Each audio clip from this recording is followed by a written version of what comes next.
Good afternoon, everyone, or good evening or good morning, depending on where you are in the world right now. I'm Kate Joyce. I'm Director of Higher Education and Science at the British Council, and I'm delighted to welcome you to today's webinar, which is the 7th webinar in the Higher Education Dialogue series, which has been organised by the British Council team in wider Europe and now forms part of Going Global. The series has been organised to help universities to discuss shared challenges resulting from the current pandemic and to share ideas around how we can best respond and prepare for the future. So we're delighted that this series has now become very global, and we're keen to know more about who you are as individuals and your role in transnational education. So please do complete the poll, which should hopefully be in front of you. So in this session, we're going to be talking about the future of transnational education, or TNE as it's widely known. Within the last few months, universities have worked incredibly hard to change their models and to move much of their teaching and learning and research online. This has been immensely challenging, but it has also led to some innovations. So in this session, we're going to be talking about what this means for TNE. So how will the current situation influence demand for new forms of distance learning? And will it accelerate the growth of transnational education, given that TNE can provide students with an international education without them having to travel and leave their own country? With the vast transformation of delivery models happening, this means that higher education could increasingly be available through a wider variety of programmes and platforms, including distance learning programmes, teaching partnerships, offshore campuses and MOOCs. So to discuss this important topic, we're going to hear insights from 4 distinguished panel members reflecting on their own experiences. So we will be hearing from Professor Sir Steve Smith, Vice Chancellor and Chief Executive of the University of Exeter, also Chair of Universities UK's International Policy Network. And most recently, Steve has been appointed as the UK's first international education champion. We're going to hear from Professor Jennifer Watling, Pro-Vice Chancellor for International at Manchester Metropolitan University. Also, Professor John Brewer, Chief Executive Officer of NCUK, which provides university preparation and pathway qualifications to international students. And we'll hear from Dr. Vafa Kazdal, Vice Rector of Academic Affairs at ADA University, Azerbaijan. So we have collected some questions in advance from some of you to discuss with the panel, so thank you for sharing those. If you do have more questions, please use the Q&A function to ask questions so that they're addressed to all of the panel, and do also share any thoughts of your own. Also, if you see a question that perhaps resonates with you, raised by someone else, do like it, because then we can see which are the most popular questions. We want to make this as interactive as possible. So thanks to those of you who have also participated in the poll before this webinar. My colleague Summer Jha is now going to share the results with you so we can all see what kind of challenges we're all facing.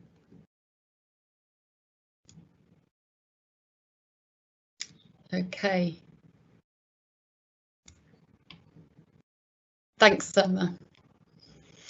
So finally, I just want to make you aware that this webinar is being recorded and shared after the session. So I'll now put a first question to the panel, and I'll start with Steve, if that's okay, Steve. So what have you had to adapt in your TNE programmes since the start of this pandemic? So what have been the challenges that you've been facing? So if I start firstly with the kind of UUK perspective and then go on to a little bit about Exeter. Firstly, first thing to say is that lockdown conditions have varied by country. In the UK, our reaction has been to collaborate closely with local authorities and partners overseas to try and protect the student interest. That's been the #1 thing. And often universities have had to adapt the TNE provision overseas before a lockdown was declared in the UK. And this has helped institutions respond better domestically to the new conditions. More specifically, universities have focused on 3 things. #1, Safeguarding students and staff. UK universities have ensured that health and safety precautionary and preventative measures were in place from the very start of the lockdown, following local advice and ensuring that students were safe and supported, including through appropriate mental health support measures. Where appropriate, universities have supported the repatriation of students or staff and have worked hard to ensure that support measures where appropriate are communicated and the feedback is acted on. Secondly, we've tried to maintain quality and standards in online provision. Overseas authorities have, for the most part, shown flexibility in the recognition of online provision during the pandemic. UK universities have generally reported good engagement of TNE students in online learning. Quality and standards have been upheld, supported by ad hoc QAA guidance. Sector bodies such as GISC have developed a wealth of resources to support the upskilling and reskilling of staff in delivering quality online learning. And finally, UK universities have tried to respond to students' individual circumstances.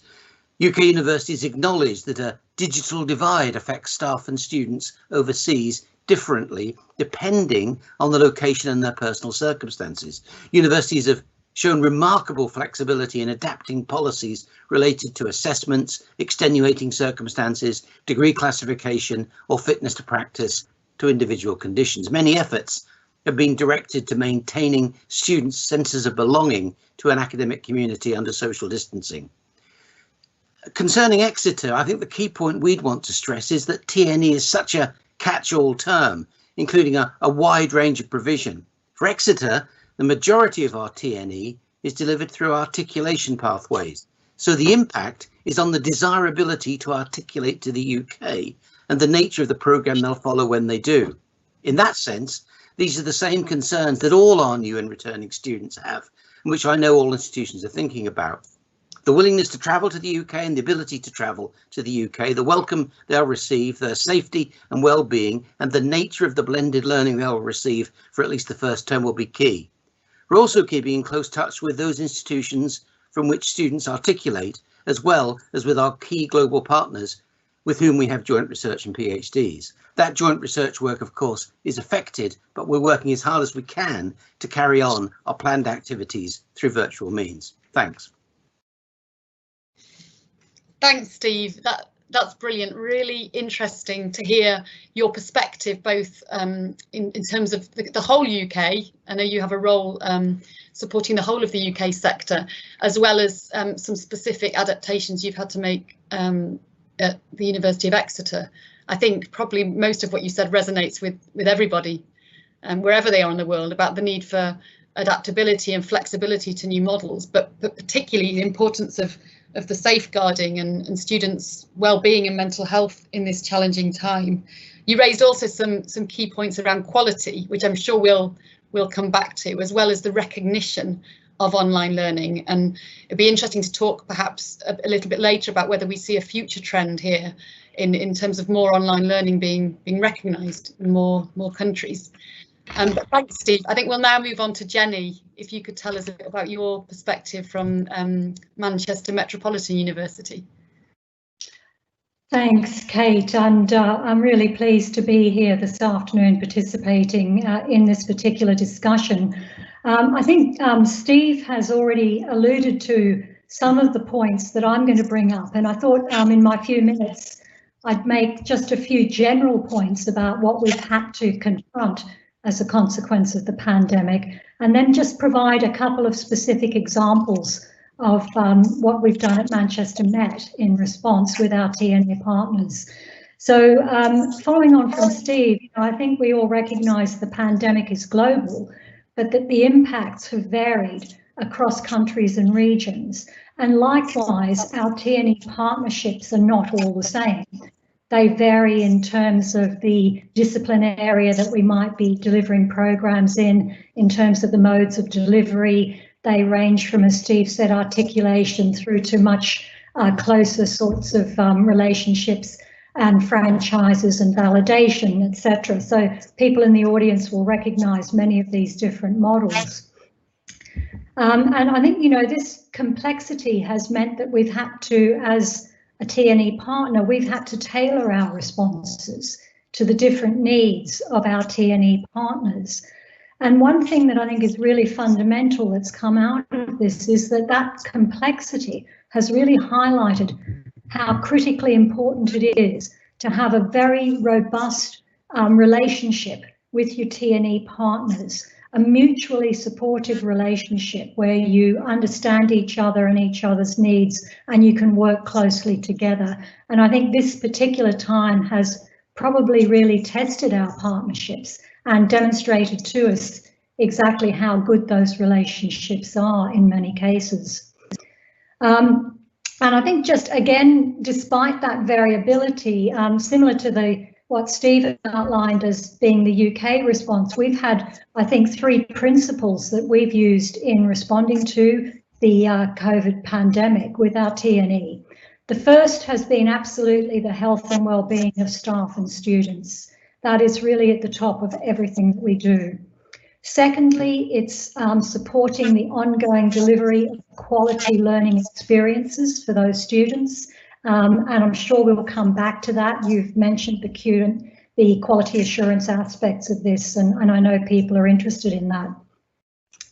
The third thing that for us has been really important is clear and regular and proactive communication with our partners and the students. You know, it's been really important that we have regular communication, not just with the staff in our T&E partnerships, but with our students. So, for example, I've sent letters to all the students who would have been graduating this year, this summer, but whose graduations, because of the pandemic, have had to be postponed or even possibly cancelled. And so, you know, we really are, again, putting the students at the heart of everything. So I think those are really the principles for us that were very important. Just a couple of quick examples of things we've had to manage. I know a lot of people will have had relationships where their staff would have been due to travel out, you know, the sort of flying faculty model. And as a consequence, people haven't been able to do that. So we've worked with a couple of our partners very rapidly to overcome that by shifting to blended and online delivery as one way of overcoming that particular problem. But the other thing we've done with a couple of partners, particularly well-established ones, is that we already had some staff in country who we had validated in terms of their ability to deliver teaching. So they've been able to provide the face-to-face experience for the students when our staff haven't been able to go out there. But our staff have worked very closely online with their colleagues in country in order to ensure the continuation of delivery for the students.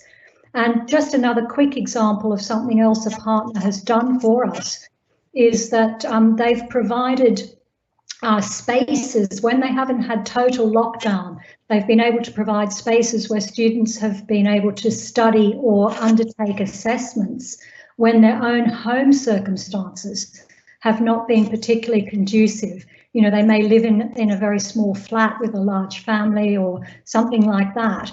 And so a couple of partners have been able to help students out in country by opening up some facilities for them to enable them to continue to study or undertake assessments. So those are just, as I said, some general observations around what we've had to do in response to the pandemic, and a couple of examples of working with our T&E partners. And I just want to finish by really emphasising that important role of the relationship that is really at the heart of our T&E partnerships. Those relationships are key, even without the pandemic. If you haven't got that strong relationship with your partner, then you know you're not going to be able to deliver the quality for the students that I'm sure we are all wanting to achieve. So thanks very much, and I look forward to further discussions this afternoon. Thank you, Jenny, for sharing such powerful insights and quite inspiring insights into how you've adapted and perhaps the importance of strong relationships with partners to ensure, you know, the success of T&E in the current crisis and beyond. I think you've also picked up on other points raised by Steve again around quality and that experience for students. But I'm particularly interested in the point around equity and how to ensure that those students that perhaps aren't in a position to be able to access online learning very easily have options available to them. So I'm sure we'll come back to that. But I will now hand over to John to give us a perspective from NCUK.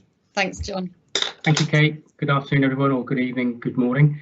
In terms of NCUK, we are not a university. We are essentially a pathway provider. And at the present time, we have around 3,000 students who are studying our qualifications, our foundation year qualification. And they are studying in around 70 study centres that we accredit in 50 countries around the world. And on any normal year, around 1,500 of those students would articulate from our foundation year to our partner universities in the UK and around the world. And they include Manchester Metropolitan University, Leeds and Exeter. And we're very proud of our relationships with both our study centres and our partner universities. So clearly, in terms of the challenges that we're facing, it's very much at that foundation year level and ensuring that our students firstly have the quality of education at our study centres that continues to give them the qualifications that they require to progress to their university of choice. So we've accelerated our online offer, we've introduced time-controlled assessments to replace examinations, and we've had regular webinars to assure our students of the quality of the qualifications that they're getting and to assure them that we're putting everything in place to give them the best chance of going to their university. But in terms of challenges, and I think I'll try and look at this from our perspective and from our conversations particularly that we've had with our students, because we have 3,000 students and our business is effectively helping those students to go to their university. So our biggest challenge at the moment, as both Jenny and Stephen have said, is to persuade our students that this is still a good time for them to go to their university of choice. And I think I go a little bit further than that. It's not just persuading the students, it's also their families, because as I know as a parent, and I'm sure there are many parents on the session this afternoon, they have a major voice in the destination, the lifestyles of their offspring. So we are looking at ways of really assuring them that the concerns that they are expressing can be overcome if they decide to go to university. And I think if I just refer to some of those key concerns, they are, of course, the quality of the online blended learning qualification study that they will be undertaking. That's clearly a concern that many of our students and their families are telling us on a regular basis. I think underpinning that, there is the key issue of value for money. If they are paying their international fees, will they be getting good value for money for studies that may initially be online, certainly from home? And I think as well linked in with that is the fact that they will be losing, of course, those critical extracurricular activities that are a fundamental part of a university life. It's, as we all know, it's not just the studying, it's the lifestyle, the holistic way of life that you get at university that equips you for your future lives and future careers. And I think, again, as has already been alluded to this afternoon, the key concern that the students and their families are also expressing is safety. Is it a safe time for us to go to university this autumn? And indeed, what is the risk of a second wave? And if that happens, what would happen to a student who was perhaps a long way from home in an overseas environment? So those are the concerns. I think our response then has been to really have a fundamental shift in the way that we have had our dialogue, our communication with our students. And we have a very strong student support and services team that would normally work with our students to help them through their results process, through clearing. We've really ramped up all the work that we're doing with them to keep in regular dialogue with students. We've come up with very simple solutions, such as 10 good reasons why it is still good to go to university this autumn, even if you do find yourselves initially doing an online qualification. We've done a lot of work to assure them that the quality assurance of online qualifications that are offered by our partner universities is going to be of the highest possible quality. And indeed, we've also gone as far as to say that actually there's possibly no better time than at the moment for this autumn for students to go to their university of choice. I think they will get a great service. They will probably learn a different way of learning that will probably be the new way of learning for the future. And I think very importantly, and I say this as a parent as well, it offers them continuity of education. It means that they don't have to have a break in their studies. And that, of course, means that their employability comes that bit earlier in their lives. They have a greater career earning potential. And so there are real advantages in continuing with your education, particularly, as we know, at a time when deferring and having a traditional gap year of travelling the world is perhaps not as feasible as it may have been 12, 18 months ago.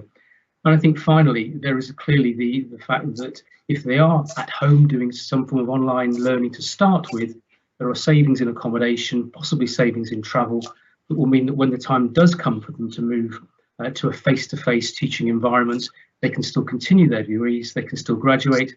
And let's be honest, if they graduate in 3 years' time, nobody will remember that they had to spend the first 1 or 2 semesters doing some of their degree course online. So I think for me, it's clearly around messaging and facing up to the challenges that our students who are currently overseas are coming to us with as the challenges that they are facing and considering before they decide to come to university this autumn. Thank you. Thanks, John. It was really interesting to get a different perspective, particularly around how we actually prepare and help students to kind of get into university and to not defer it, and to assure them that it will still be a quality experience. I think there are points you raised that I'd perhaps like to hear a bit more about shortly. I know for many people, going to university is not just about the academic experience and the course that a student is studying. You mentioned things like extracurricular activities. So perhaps we could come on to that again, as how we assure students in this situation we're in that they will still get that enriching experience. But first, I would just like to go to Vafa now for her perspective from Azerbaijan ADA University. Thank you, Kate.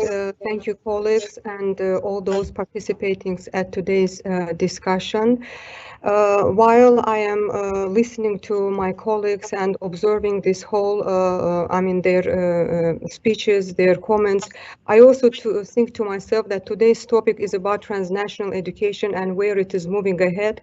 And I think that here is a very nice showcase of what is going to happen, or what is happening already with transnational education. All of us from all parts of the world sitting here and sharing our views on education.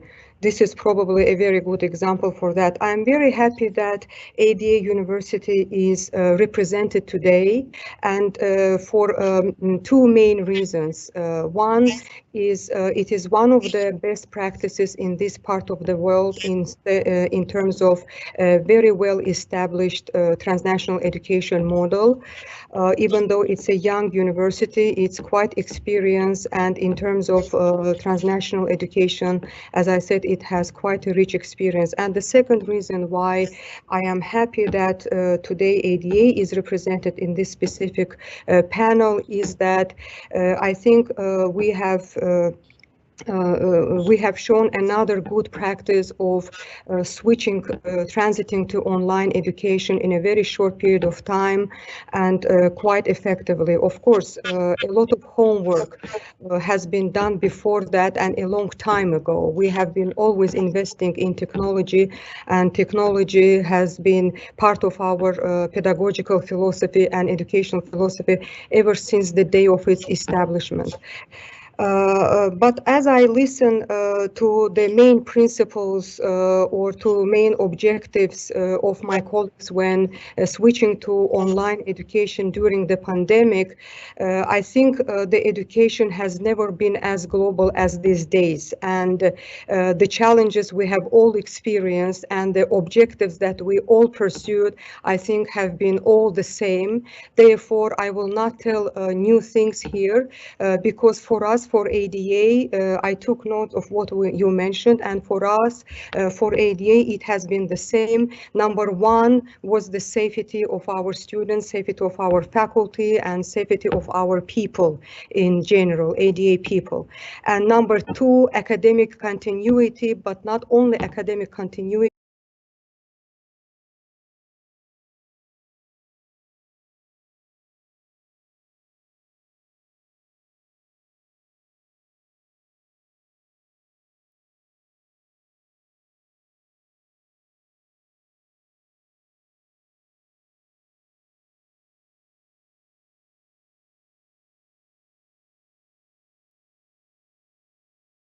happened between students, faculty, administrators, and then the whole organization of the work. So our principles, our objectives, and integrity. I wanted to add about quality and integrity was a very important reason, not just education, but equality. And this is probably the reason why we are the only university here in Azerbaijan that made the decision that we will go with pass and fail grading policy, and we moved away from our usual policy of letter grade to the pass-fail grading. But this was a temporary adjustment. So our guiding principles, what I was trying to say, is no different than any other university all over the world. But for us, this experience was important. The most important outcome of this experience for us at ADA was a little bit different. I don't know, maybe it was the same for you. It is related to context. As I said, online component has been integrated into ADA education model to a lesser or greater extent, to a smaller extent, not to a greater extent.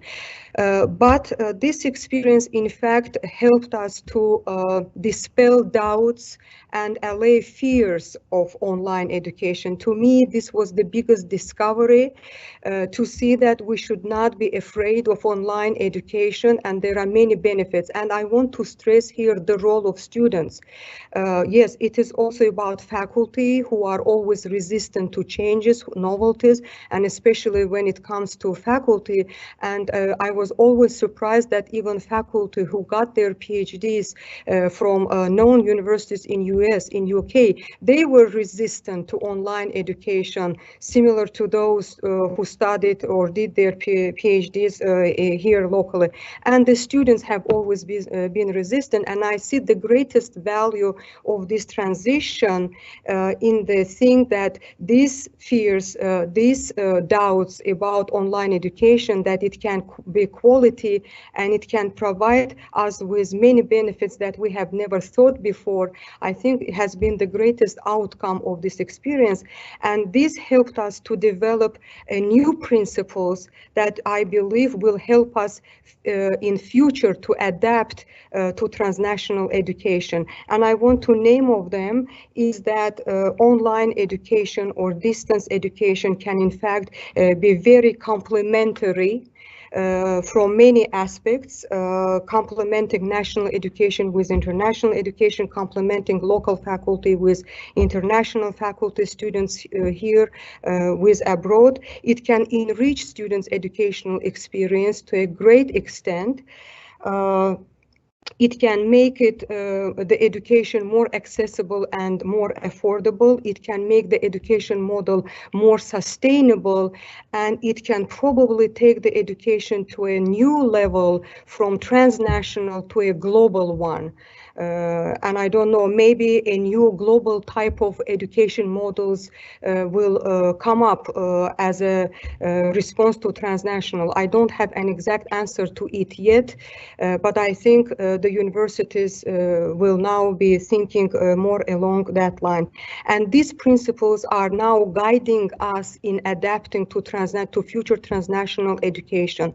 So we have already launched a very interesting, unique double degree, dual degree with GW, George Washington University in US, and our ADA University has all these principles in it. So it has an online component. Students begin with online education, with online semester here at ADA. And they continue for a year here, but then they will spend a semester in person in GW. So we have a nice integration of online, and the reasons why is those principles that I mentioned before: accessibility, affordability, sustainability, wider access, cultural elements, adaptation elements. And perhaps this kind of models are the models that I think will be becoming more global models accepted by many universities. This is from my side. Thank you, and I look forward to questions. Kate. Thank you very much, Vafa. That was really, really interesting and really inspiring, actually, to hear such a positive response from ADA University. I mean, you clearly were in a relatively good position in that you had been preparing for a long time in terms of technology for online learning, but also some of the benefits you raised around affordability and sustainability and kind of accessibility, I think, for students to be part of global education, not just transnational education. Before I come on to my next question, I just wanted to apologise to our audience. I know there are a few technological issues today, so just to reassure you that our team are working hard to resolve these. So hopefully you can at least hear us, even if you can't always see our faces. So I'm going to come on to my next question, which it resonates when Steve was talking about the importance of the recognition of these online qualifications, and there have been some kind of rapid changes in regulations in a number of countries, so that online education or online qualifications that perhaps previously weren't recognised are now being recognised. So I'm just wondering, perhaps coming to Steve first, how you think the COVID-19 pandemic might change the future landscape of TNE. Do you think there will be an increase in recognition? And also, do you see that there may be particular models of TNE which grow in particular? I suppose the basic answer is that I think what will happen is it will continue existing trends. Could be wrong on this, but it's better to be wrong than vague. And my own view is that there's a global worldwide trend towards middle classes wanting to take part in higher education. As people get more income, they want to do this. That, of course, is an aspiration for everyone. But people who've got the money to travel abroad or to study regionally, it's really important that they can do so. I suppose I'd say there are three big trends that will come out of this. One, there'll be much more online and blended learning components in education.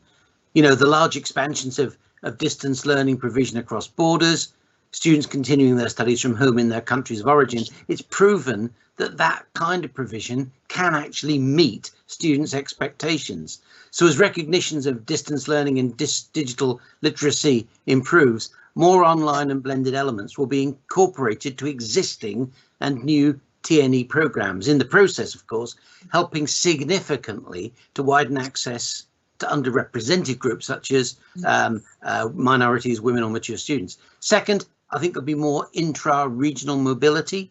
I think we've seen an increase in that, particularly in Asia. As new nations become net receivers of international students, the UK's education offer, kept in high regard worldwide, needs to be leveraged to respond to enhanced demand for intra-regional mobility. Finally, more collaborative provision. If the crisis has proved something, it's that in our times of crisis, we need to rely on our partners. Renewed trust, enhanced cooperation in credit, qualification, recognition will lead universities to increase bidirectional TNE partnerships with equal contribution from different partners. There'll also need to be, I think, more creativity in programme design, including micro-credentialing and multiple site degrees. So, to be honest, I think it will continue the trends that have happened, but there's no doubt that what the crisis has shown is that different forms of learning are possible, and that crucially we can ensure that the quality is of a very high standard, so it's not seen as a secondary or a second order possibility for students to take. Great, thank you, Steve. Yeah, you raised the point of quality again, and I think there's a lot of hard work going into ensuring the quality of online education provision. One of the other points I wanted to pick up that's come up in the discussion so far, and I know has come in some of the questions from the audience, is around how do we meet students' expectations. So this isn't just about a quality education, but how do we ensure that it engages and motivates them in a more rounded way, given that they won't be able to participate in the same way in some of the extracurricular activities that many people benefit from when they go to university. So perhaps if we could go to John actually first for that question, because I know you did mention this, that you've been sending out some reassuring messages. How do you see that universities can ensure an enriching experience for students online?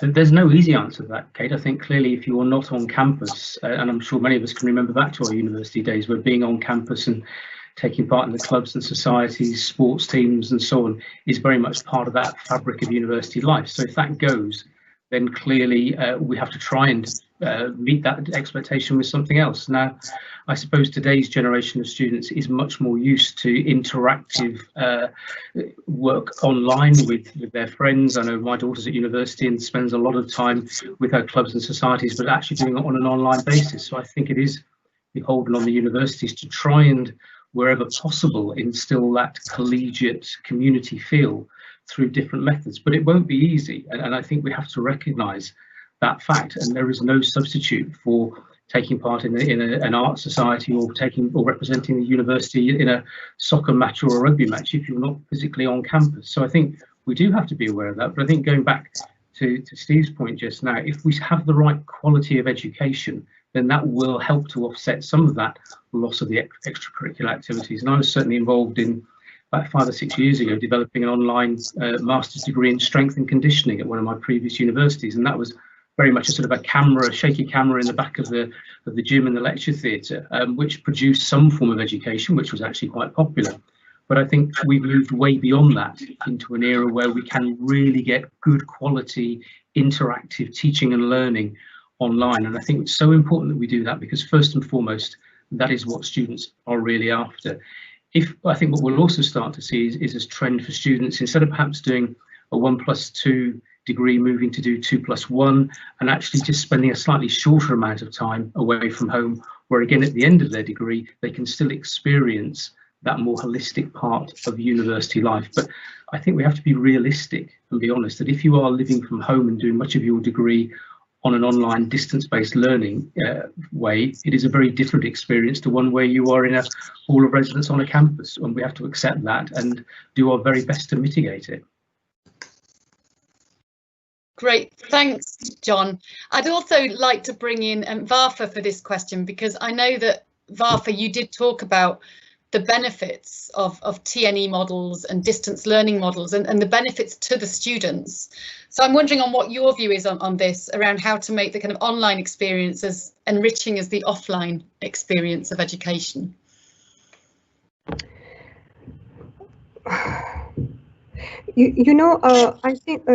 I think it all depends on.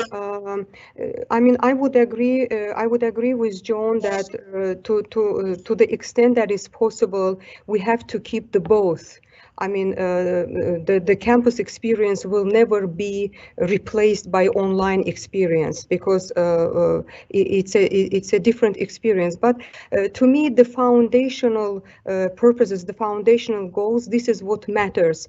If the students want to get that experience, if the students want to get that international experience, transnational experience, then regardless of the mode of it delivery, right? It is important for the university to provide that opportunity, but it is also the motivation of the students, the accountability of the students to see what the opportunities are, what are the possible opportunities right now, and benefit from those opportunities. And if the university, I think the success of the university is already in that the university provides that opportunity, or the universities together provide that opportunity. So that fundamental purpose to me is the most important, and whether the education system, the universities provide those opportunities depending on the current situation. I don't know whether I answered your question or no.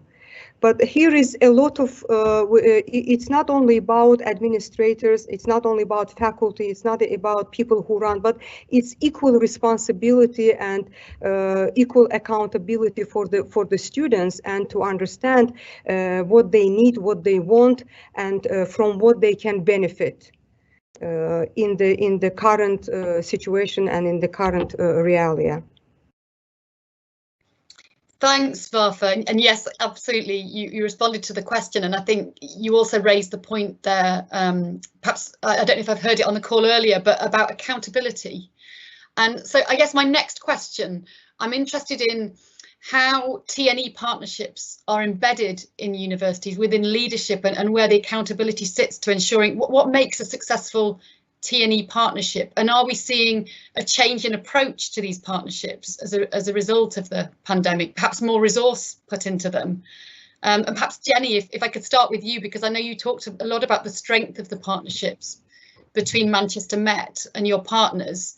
So I'm wondering if you see that as being something which might increase, and perhaps those partnerships will also feed into other university agendas like research.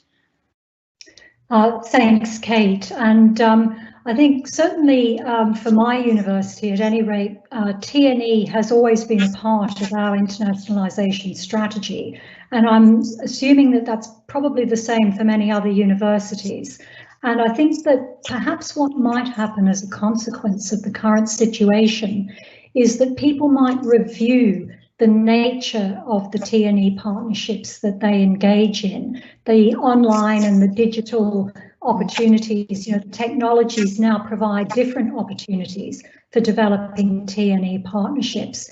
And I think, just sort of leading on a little bit from the previous discussion, I think what we're going to see is a much wider range in terms of the types of TNE opportunities that exist. And different institutions, of course, will have different missions, institutional missions, and they will select the nature of the partnerships that work for them and for the particular discipline areas that they have strengths in and for their own institutional strategies. So I think, you know, we will continue to see universities putting resource into TNE. I don't think, though, that it will ever replace or exceed the activity that many universities have around on-campus recruitment of students. That is still going to be very much the prime objective for most UK and I would suspect many other universities around the world. And a couple of reasons for that, and I think one of the main ones being something we've alluded to, and that is that students still very much are looking for that on-campus part of their experience. You know, being able to come to a university and everything that goes along with that.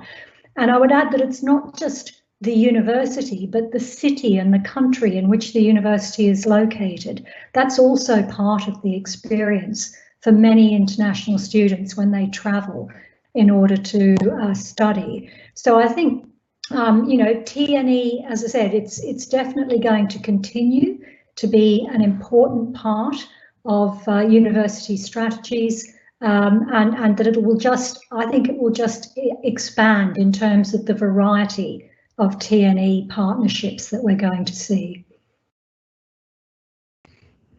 Thanks, Jenny. I think that's interesting, and it's a nice segue into a question that's come in from the audience, which is, to what extent are your university senior leadership teams looking at TNE partnerships, particularly articulations, progressions, to help bolster international student recruitment in the next few years? So perhaps, Jenny, given you've just been talking about the relationship between TNE and traditional student recruitment, you could say a few words on behalf of your university. Yes, of course. Thanks, Kate. So as I said previously, I don't see it overtaking the on-campus recruitment activity at all. And I think, you know, the other thing to remember about TNE is that it takes time. You know, it's not something that you can develop overnight. The relationships that I referred to earlier on in the discussion often take years to develop and to maintain. And so TNE is a long game. You know, it's something that universities enter into, you know, without expecting to get necessarily quick returns from it. And as you said, it also, you mentioned previously, it also provides an opportunity to expand the relationship into other areas of activity, and research and student exchange, staff exchange, things like this are also very important aspects of TNE. So, you know, the short answer is I don't see it replacing on-campus recruitment, becoming more important than that. I see it as pretty much as it always has been, as you know, something, a significant and important part of the overall internationalization strategy of any university. Yeah, and I can see Steve just nodded there, so I'm guessing, Steve, you have a similar view. Yeah, very, very similar to Jenny. I mean, I think the key issue is not TNE in and of itself. It's what's the role of international education, people travelling across boundaries, studying across boundaries, researching across boundaries. I mean, the key point, certainly from the research perspective, as everyone knows, is the best quality research now appears increasingly to be done across international borders. So the world is becoming more international as we search for vaccines to deal with COVID-19, or as we try to deal with climate change, or all the kinds of issues that are facing the world. So the setting is one of increasing internationalization. My reading is exactly Jenny's. I think TNE will be part of that. I don't think it does actually alter the desire of a lot of people to want to travel to another country to study. But the key point, and it's come up in the chat and I've been watching it, it's about quality, Kate. It's about quality. It's got to be the same quality. It can't be, as someone put it in the chat, it can't be travel if you're wealthy and do TNE or distance learning if you're not wealthy. I mean, British universities have an incredibly high quality of delivery, and it's absolutely central that we work together to make sure that whichever mode you study, you get a good quality education with good quality outcomes. It's the learning outcomes that matter most in all of these things, not the inputs. So I see it as part of that way forward. And I would say the key issue is really going to be how long we're in this particular pandemic, what that does to the ability of people to travel. You know, we're looking at, where I work, at chartering planes in the autumn to bring students from other parts of the world, because if they can't travel on commercial flights, well, if that's the case, then TNE will be more of an interesting option for us, because frankly, people may not be able to travel. So I think it's that balance that's key. I think I'm hearing that a lot, and I have glanced at the chat and seen there is a lot about that balance, the importance of the blended model seems to be the area where there's a lot of focus at the moment. And I think, Steve, you've just really reinforced how much hard work is going to ensure that universities prepare students for the autumn so that they get that quality education, whether it's flying on a special flight or doing an online course. I see Jenny has her hand up, so I'll just go over to Jenny now to comment. Thanks, Kate. Just very, very briefly, I just wanted to pick up on the point about quality that Steve raised, and particularly with regard to the current situation and the increased use by universities of online and blended approaches. And I think that one of the things we can certainly say to our international students is that this is something that we're doing for all students. It's not just something that we're doing for international students. We're having to do it for our UK students as well, who equally may have difficulty travelling to campus. So I just wanted to make that quick point. Yeah, you know, it's a good point, and the fact that this applies to people wherever they are in the world, and whether they have to travel miles, you know, to the other side of the world, or perhaps not even that far, but we're all in a very similar situation. If I could just come on to John a minute, because we've been talking about, you know, the importance of providing that quality experience for students from this autumn and trying to prepare them for that. I'm just wondering, from your experience, which of these messages has most resonated with students? I think it is the quality of the online qualification, and I think it reflects Steve's point and Jenny's point just now, that it's the quality of the degree that they will be studying that is going to be absolutely critical to them. But I would again flag up something that I mentioned right at the start, which is the value for money that qualification is offering, because clearly we're asking them, universities are asking them to pay their fees, and in considering whether they are going to pay what for many of them is a significant sum of money, they and their families have to be reassured that they are getting the value for money that they require. And I think our subtle messaging is that on the face of it, it may seem as if you're being asked to pay a similar amount for a different product than you would have had you gone to the campus. But don't forget, your career earnings will be enhanced by a further year of employability, and you will be making savings elsewhere, particularly in accommodation costs. But I think, again, Steve's point was really relevant around the hunt for a vaccine, and we don't know what's happening with the virus. And I think until we know whether there is a vaccine and whether the virus will die out, we're not yet really sure whether we're talking here today about the new normal for the long term, or whether we are just talking about a short or a medium term solution to a problem that we all very much hope is going to go away. And I think if it is a short term, medium term solution to a problem that is going away, then I think very quickly what we'll see is that move back towards students doing what we would see as more traditional TNE with articulation models that mean students come to campus for that holistic experience. If, on the other hand, there isn't the vaccine, the virus doesn't die out, then I think we are looking at a new normal, but with much greater quality assurance on the qualification and doing everything we can to still install a community feel for the students who are studying. The other thing I would also flag up very, very quickly is it's so important that that quality assurance is there for potential employers as well. And I spent most of my career working in industry before I went into academia.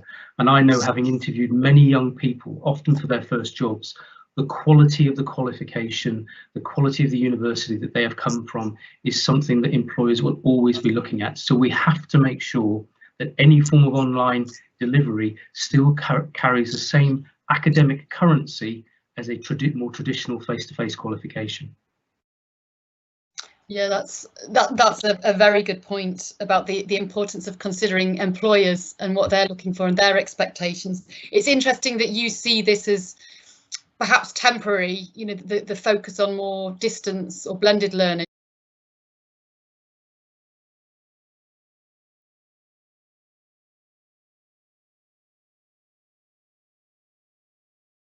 With a legacy of higher quality online and blended learning delivery. And I think we'd all, hope that as we come out of this, and hopefully there is a vaccine and the virus goes away, that we do see a move back towards the more traditional ways, but there will still, I'm sure, be far more study done through online delivery, but it will be of a much higher quality than we could ever have envisaged even 6 months ago, before many universities and ourselves as a pathway provider were effectively forced to move towards a high quality online way of learning. Thanks, John. I'd just like to bring Steve in now. Yeah, just to say that, I mean, John's got it completely right as well. I mean, the first thing we had to do was to look at our 24,000 students on campuses here and make sure we were able to make the move towards online delivery and assessment. And that's been heroic achievement by academic and professional colleagues to do that. We've had actually fewer concerns raised this year than in normal years. So it's been really successful. But the bottom line of it all, it's the crisis has altered the way in which we deliver education, full stop. And I don't think we'll be going back to a simple model as it was before.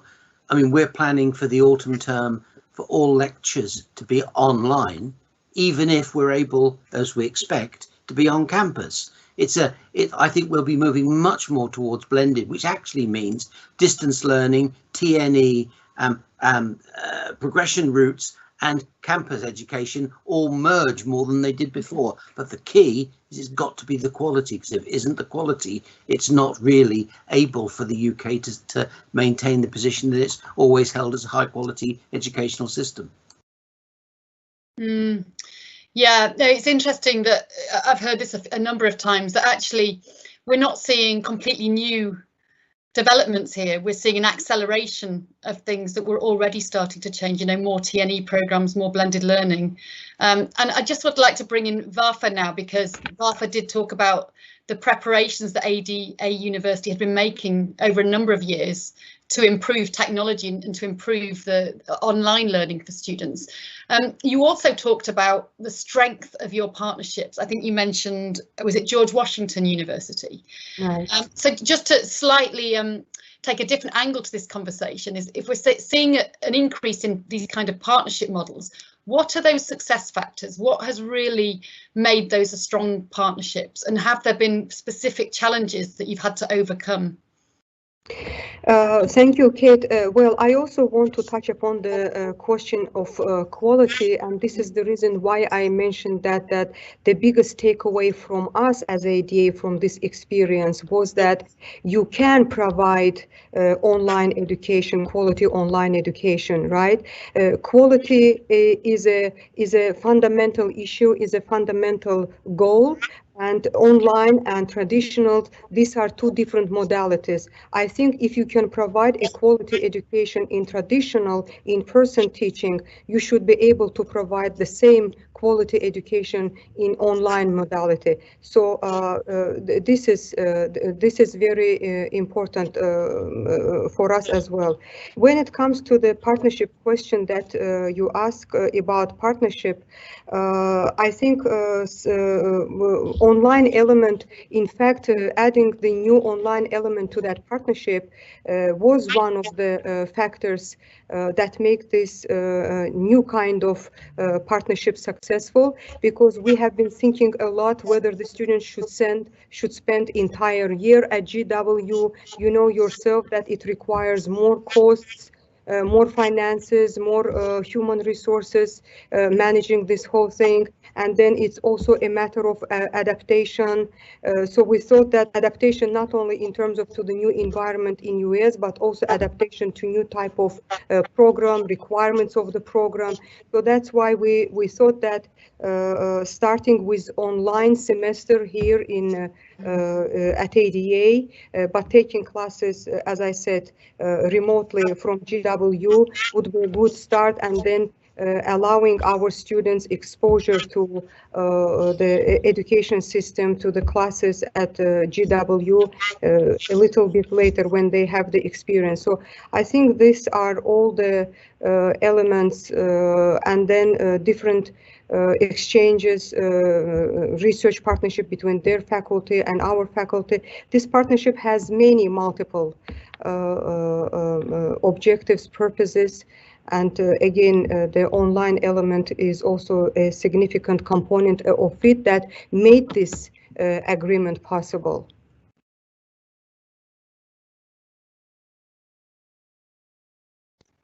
I've somehow ended up muted. Jenny, do you have anything else that you'd like to add around the kind of success factors for a TNE partnership, things that you've learned from your own experience? Yeah, thanks, Kate. I'm very happy to talk about that. And I think that there's I guess a few things that are quite fundamental to the success of the partnership. One of them is that, first of all, you've got to have shared goals. You've both got to be in agreement about what it is that you want from the partnership. It has to be mutually beneficial. So I think that's really important. Otherwise, you're going to be struggling uphill the whole time to get it to work. I think secondly, it's about all the classic aspects of relationship building. You have to work at it. You know, you have to be constantly in communication with your partners. You have to be able to have the tough conversations with them, you know, talk through the issues. And quality assurance, you know, is one of the key ones. And when you establish any kind of partnership in a TNE, with a TNE sort of ambition, I guess, one of the things that every university does is it invests a lot of time and effort in both due diligence around the partner and ensuring the quality of the curriculum and the modalities for the delivery of that curriculum for the students. So getting those fundamentals right, I think, is really key. And, you know, I think while that partnership continues to deliver for both parties, then it will be a success for the students and putting the students at the heart of it. So I think that I can summarize it. That's probably what I'd say. That's great. Thank you, Jenny. And just again, I'm hearing the same words again and again around quality assurance, that this is critical to ensuring the TNE models are successful, but also distance and online learning in general. I've been reminded that we have a second poll, which, given we've got only a few minutes left, I'd just like to put this to the audience. So you should see the question about, does this pandemic increase your appetite to explore opportunities to set up TNE programmes with foreign universities? So that is actually a question for our audience, but it links in nicely to a final question that I had actually for any of the panelists, but perhaps start with Steve, because I think Steve will probably have a view on this. Whether you think that the current situation is likely to change the kind of global geography of TNE, you know, particularly for the UK sector. Will we, you know, be looking beyond the traditional markets that we've worked in internationally? Oh, that's a big question. I think it will change things. I think, although to be honest, Kate, I think it's more what we do in the UK that's going to change things. I mean, the change to the post-study work visa, the announcement yesterday about blended learning being acceptable for post-study work, I think that's really, really significant.